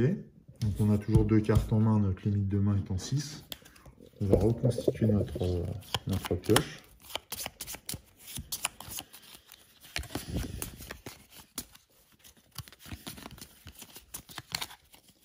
Voilà, en piochant 4 cartes. 1, 2, 3, 4. Le reste étant dans notre main. Alors, on a récupéré 2 submersions, l'expansion d'Atlantis et une instabilité. Okay. Voilà. On va mettre la carte solstice pour y penser. Et notre tour s'achève. Donc, c'est plutôt un bon tour. Hein. On a pu développer de nouvelles cartes. Et on a un outil pour étendre notre empire tout en contenant l'expansion des Vikings. Donc c'est plutôt bien. Je suis assez content de cette pioche.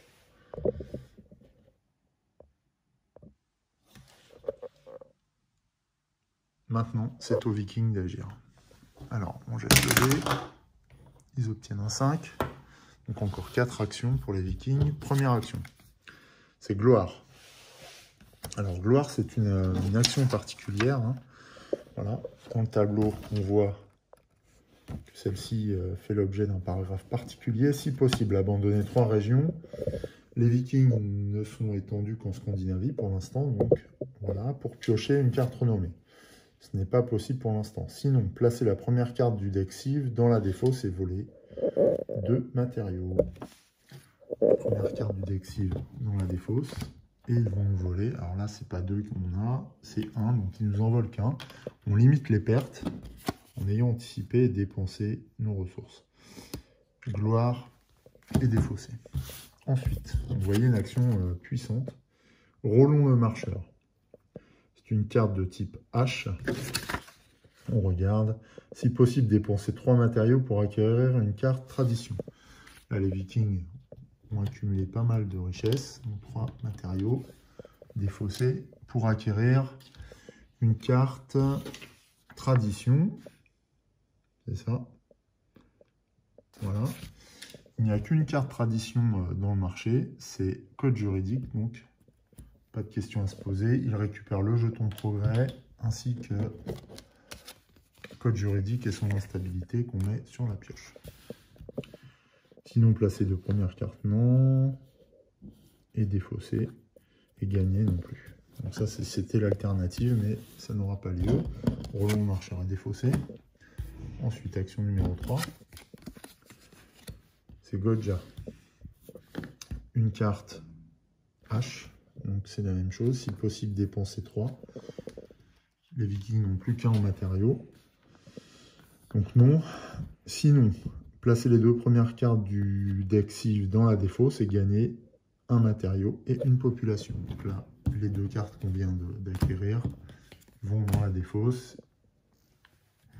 Et les Vikings prospèrent à leur rythme, doucement, mais sûrement. Godja est défaussé. Dernière action pour ce tour. Alors, je viens de m'apercevoir que j'ai oublié d'alimenter le marché. Alors là, puisque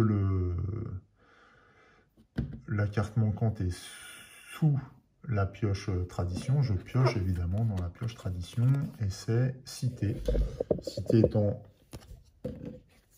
une œuvre humaine, on met une instabilité dessous.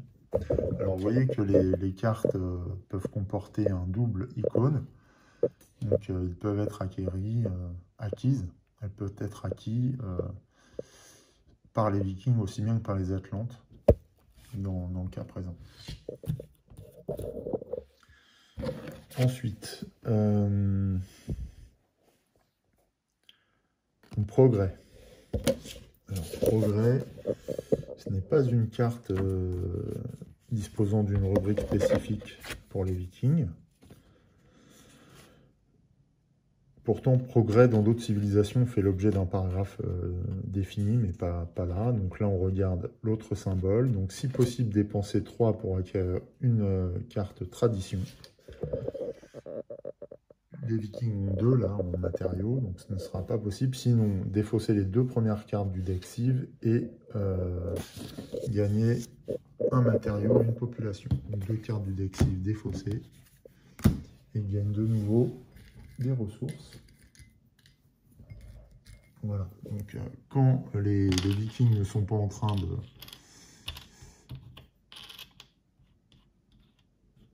perpétrer des pillages, ils arrivent quand même à se développer de leur propre chef grâce à leur civilisation et leur culture. Ils ne restent pas inactifs. Hein. Voilà. Les Vikings ont terminé. Ils sont sous la carte numéro 5, donc ils vont enrichir cette région-là d'un jeton. On décale la carte, on lève le dé et on pioche pour réalimenter la main. Sauf que là, la pioche Civ est vide, donc on va le reconstituer cette fois puisque nous sommes en phase de nettoyage.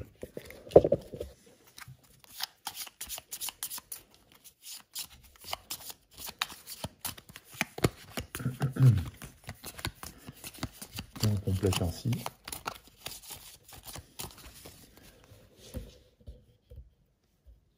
leurs actions pour la prochaine manche. Voilà. Ok. Bien. Le tour des Vikings prend fin. On passe à la phase solstice. Nous, on a le service civil qui nous permet de récupérer deux matériaux, et pas 6, non. Voilà, 2 matériaux. On n'a pas d'autre effet solstice pour le moment, donc on se contente de ça, et la phase solstice s'achève. Donc c'est pas mal ce timing de matériaux, parce que ça évite aux Vikings de faire main basse, hein, et ça nous permet d'en disposer pendant notre tour. La 3e manche terminée, on passe à la 4e manche.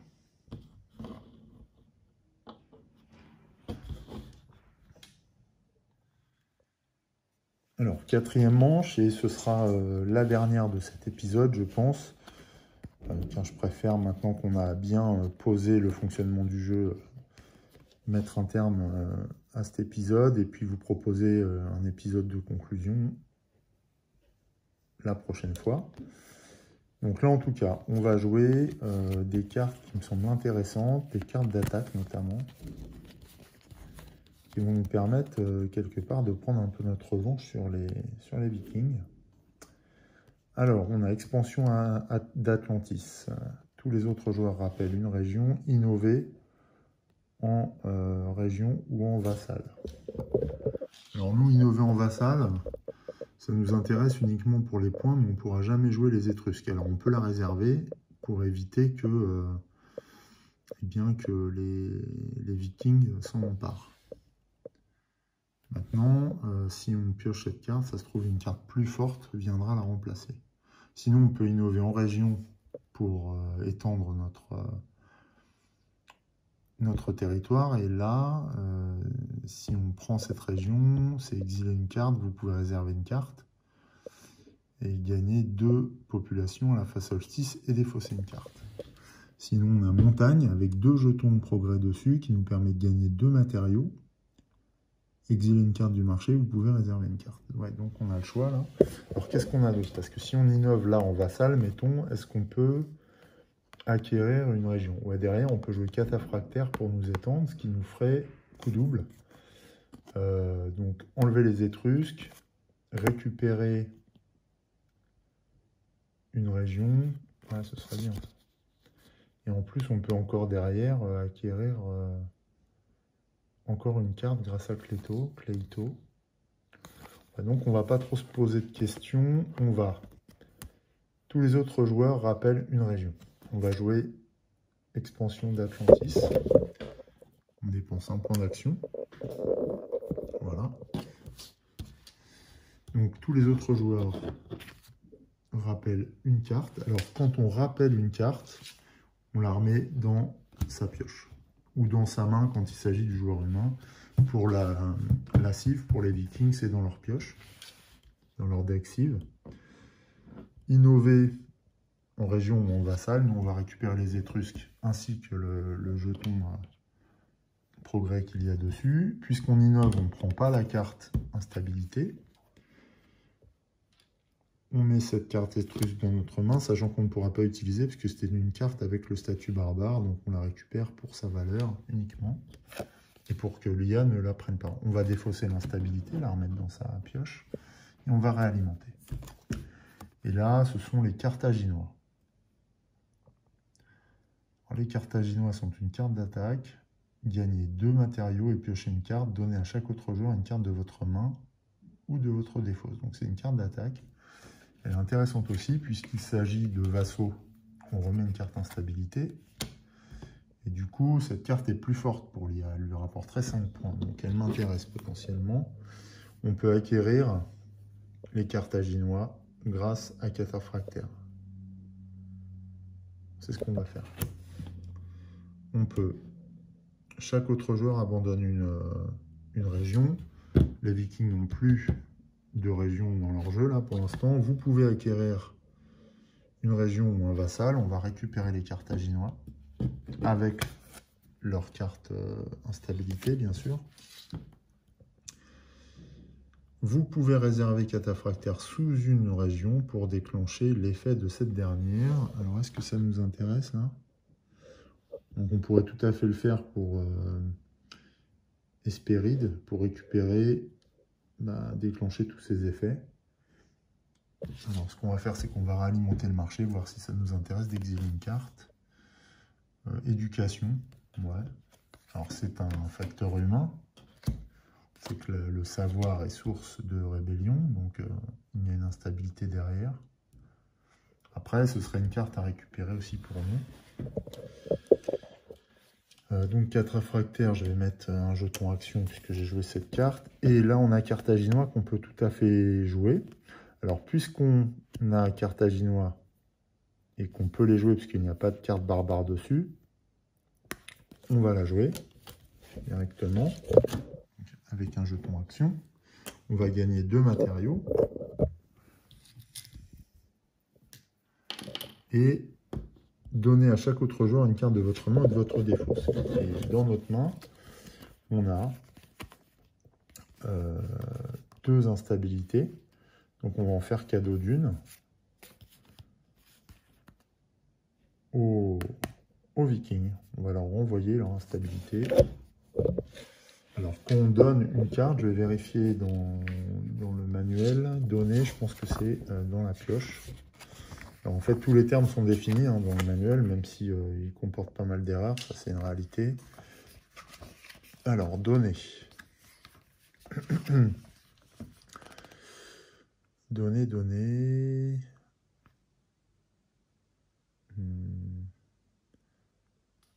Alors, il n'y a pas donné.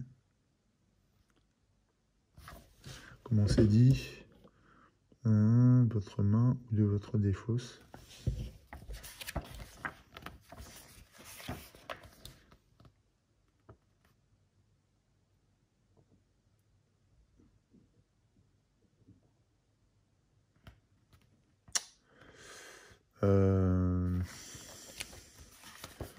Je ne trouve pas.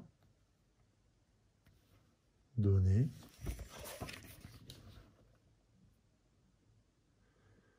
Non, je ne trouve pas donner. Et bon, donner, je pense que c'est dans la main.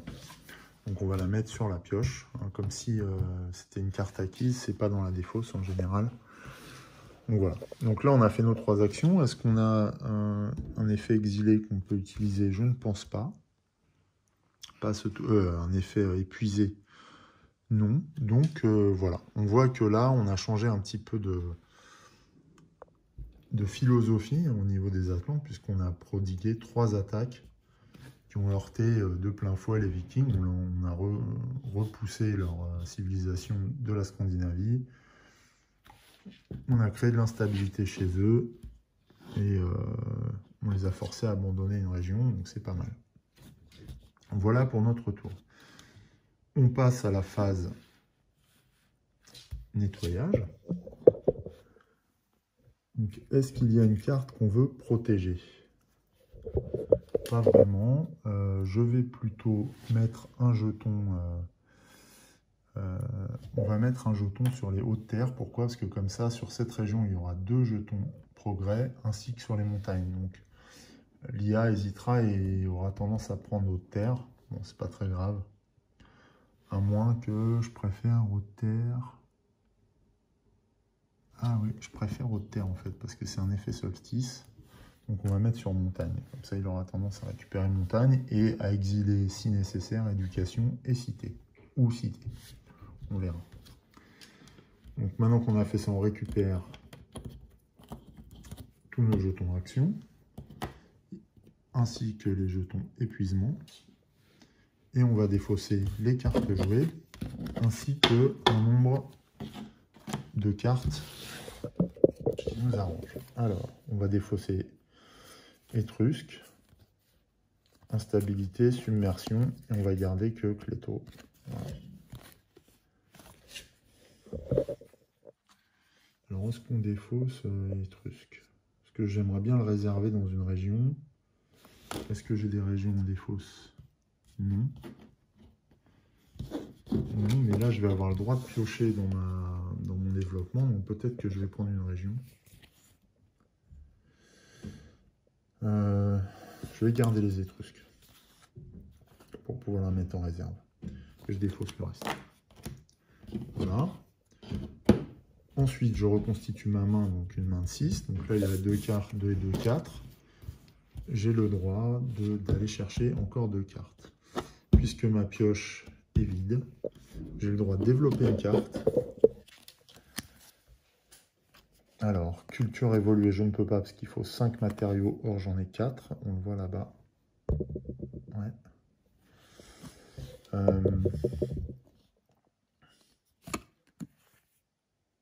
Palais de Poséidon, je n'ai pas de population. Mythe et légende, j'ai 2 points de progrès, donc ça oui, je pourrais. Je vais laisser de côté. Ça non. Ça non. Et ça, 4 développements, développer une carte ou acquérir une carte civilisée pour 4 matériaux. qui vaut 2 points. Je pense que je vais prendre ça, à moins que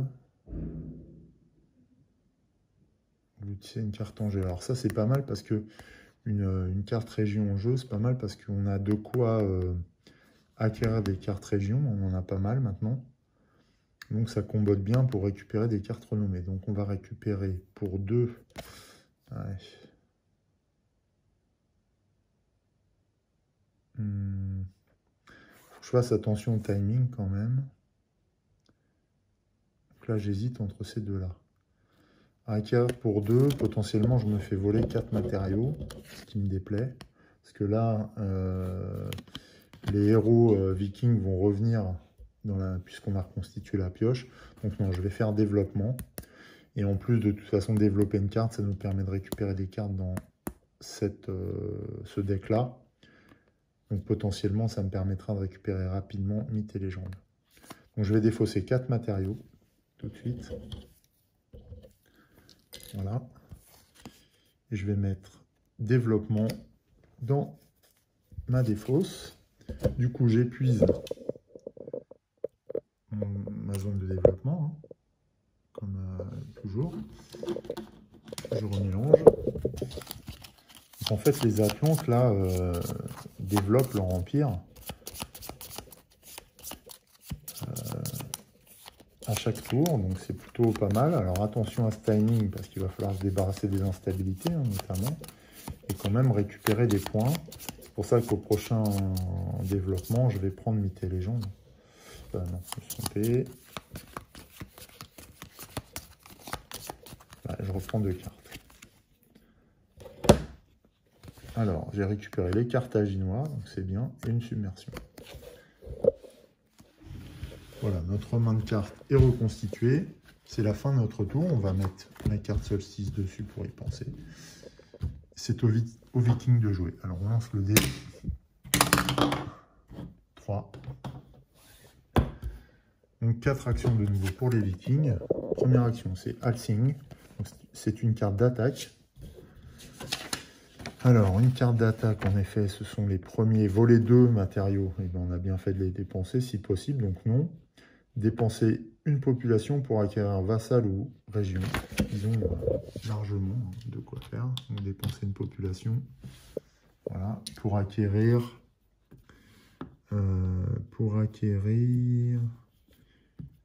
une région ou un vassal. Donc on regarde ce qui rapporte le plus. Il n'y a pas de vassal. Donc il y a 2 régions. Celle qui rapporte le plus comme prévu, c'est montagne. Parce qu'il y a 3 points de progrès dessus. Et donc, ils récupèrent cette carte qu'on met sur leur deck. Deuxième, Halsing, c'est fini. Donc, ils se réétendent après la Scandinavie. Ils se replient dans les montagnes. Ensuite, c'est Éric le Rouge qui fait son apparition. Éric le Rouge, c'est une carte avec la hache rouge. Si possible, dépenser 3 matériaux pour acquérir une carte tradition. 3 matériaux, ils les ont. Avec leurs multiples forfaits là, et pillages. Ok, il les défausse. Là, on va réalimenter, mais c'est une carte région, donc ça ne sera pas concerné. Et on va regarder l'offre en matière de carte tradition. Il n'y a qu'une carte tradition sur le marché disponible. Et donc, c'est la cité. Et ils acquièrent ou ils innovent? Ils acquièrent. Donc, ils prennent cette carte, donc, qui vaut 1 point de victoire et avec son instabilité, donc moins de points. Voilà. Alors, si elle ne rapporte pas beaucoup, attention, parce que les cartes, on sait que les cartes tradition permettent aux Vikings d'avancer dans leur pioche dynastie. Donc, c'est pas une action 20 pour elle. C'est Commandement qui fait son apparition. Donc là encore, une carte instabilité. Alors attention, hein, la pioche instabilité ne contient plus que 3 cartes. Ça devient très dangereux.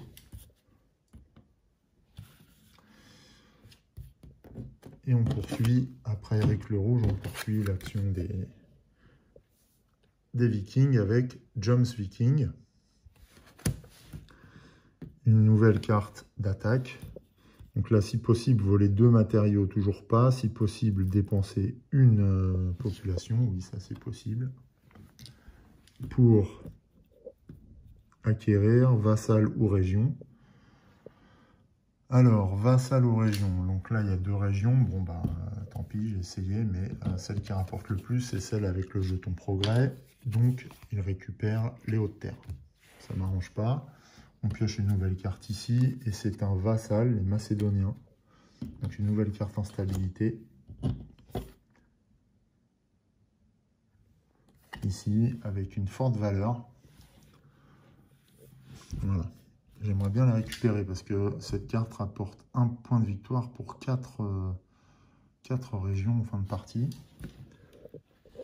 Donc ça, c'était pour la première carte. Et vous défaussez une carte. Je me demande si je l'ai fait précédemment. Donc je vais en défausser 2. J'ai défaussé là pour ce tour une submersion. Oui, je n'ai pas défaussé parce qu'il n'y avait pas de carte là. Et je vais défausser les Étrusques. Ah non, je voulais les mettre de côté. Je vais défausser une instabilité. Non. Qu'est-ce que je vais défausser? Ouais, je vais défausser les Étrusques, tant pis. Je les réserverai pas. Ok. Donc voilà pour John's Viking. Leur attaque est terminée. Dernière action. C'est une instabilité, donc là on la défausse directement dans la pile instabilité. Ainsi s'achève le tour des Vikings. Ils ont quand même réussi pas mal d'attaques et d'actions qui nous ont bien embêtés sur ce tour, puisqu'on a moins de moyens d'agir. Il a fallu qu'on s'occupe, qu'on les repousse en fait. Donc c'était... ils nous ont harcelés, voilà. Là, ils alimentent Métropole avec un point, un jeton progrès. On se demande ce qui a contribué au progrès de la métropole, peut-être le fait de réfléchir à lutter contre les exactions vikings, mais voilà. On enlève le dé et on pioche, on complète la main des vikings. De nouveau. Voilà, cette fois il y a assez de cartes dans la pioche, ils ont acquis quelques-unes, puis on aura fait cadeau d'une instabilité, donc ça c'est bien. Voilà. Et donc cette 4e manche va s'achever avec une phase solstice. Donc je vais reposer la carte. Je vais tranquillement réaliser ma phase solstice. Donc solstice, on gagne 2 matériaux. Voilà. On n'a pas d'autre effet solstice. Et donc cette manche est totalement terminée. Ce qui va également mettre fin à ce premier épisode. Voilà, donc rapide synthèse, eh bien, on développe assez efficacement notre Empire Atlante. Alors attention de ne pas aller trop vite non plus, et puis méfions-nous de ces submersions là, qui peuvent intervenir à un moment donné, parce que je vais être obligé de les utiliser, et qui vont engloutir nos territoires, donc il va falloir qu'on récupère des territoires assez vite, notamment cette carte-là. Mais... on voit que les Vikings ont une logique territoriale aussi qui entre en concurrence avec nos besoins. Donc c'est un aspect qu'il va falloir noter. Il faut aussi leur couper l'herbe sous le pied avec les cartes tradition. Donc là, j'aimerais bien récupérer commandement, mais en innovant pour éviter de démunir la pioche instabilité et d'accentuer les tensions dans l'Empire Atlante. Il y en a bien assez, il va falloir que je me défausse de cette carte également. Donc voilà, attention à tout ça.